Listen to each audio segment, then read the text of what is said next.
IPhone 13 versus iPhone 13 pro.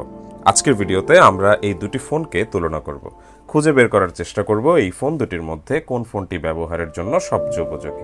পাশাপাশি আমরা বর্তমানে দুটো ফোনেরই দাম কেমন আছে তা নিয়েও আলোচনা করব। আইফোন 13 ও আইফোন 13 প্রো বের হয়েছিল 2021 সালের সেপ্টেম্বর মাসে।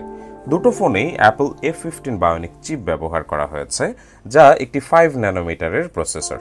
এর মধ্যে আইফোন 13-এ রয়েছে 4GB র্যাম এবং আইফোন 13 প্রোতে রয়েছে 6GB র্যাম।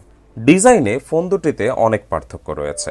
আইফোন 13-এ দাম কমানোর জন্য অ্যালুমিনিয়াম ফ্রেম ব্যবহার করা হয়েছে, অপরদিকে আইফোন 13 প্রোতে স্টেইনলেস স্টিল ব্যবহার করা হয়েছে, যা অবশ্যই অ্যালুমিনিয়ামের থেকে বেশি ডিউরেবল। তবে দৈনন্দিন ব্যবহারে আইফোন 13-এর তুলনায় আইফোন 13 প্রোতে সাইড ফ্রেম স্ক্র্যাচ পড়ার সম্ভাবনা বেশি থাকে। তবে এর সাইড ফ্রেমটি স্টেইনলেস হওয়ায় খুব রিফ্লেকটিভ, যা দেখতে প্রিমিয়াম ফিল হয়। সামনের দিক থেকে দুটো ফোনকেই প্রায় একই রকম লাগে। ডিসপ্লে হিসাবে দুটো ফোনেই XDR OLED ডিসপ্লে ব্যবহার করা হয়েছে, তবে আইফোন 13 প্রো এর ডিসপ্লেতে 120Hz রিফ্রেশ রেট ব্যবহার করা হয়েছে, যা প্রথমবারের মতো আইফোন 13 প্রোতেই এসেছে।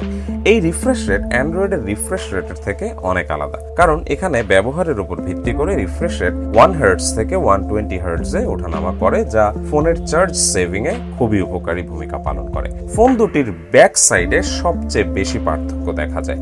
সর্বপ্রথম যে মেইন পার্থক্যটি চোখে পড়বে তা হলো ক্যামেরা।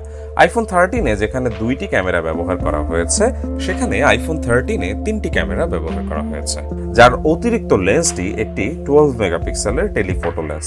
আর প্রোটেকশন হিসাবে দুটো ফোনেই গরিলা গ্লাসের ফিনিশিং থাকলেও iPhone 13 pro a matte glass finishing থাকার কারণে ডিউরেবিলিটির দিক থেকে আইফোন 13 প্রো আইফোন 13-এর থেকে এগিয়ে থাকবে। আইফোন 13-এ 3240 mAh এর একটি লিথিয়াম আয়ন ব্যাটারি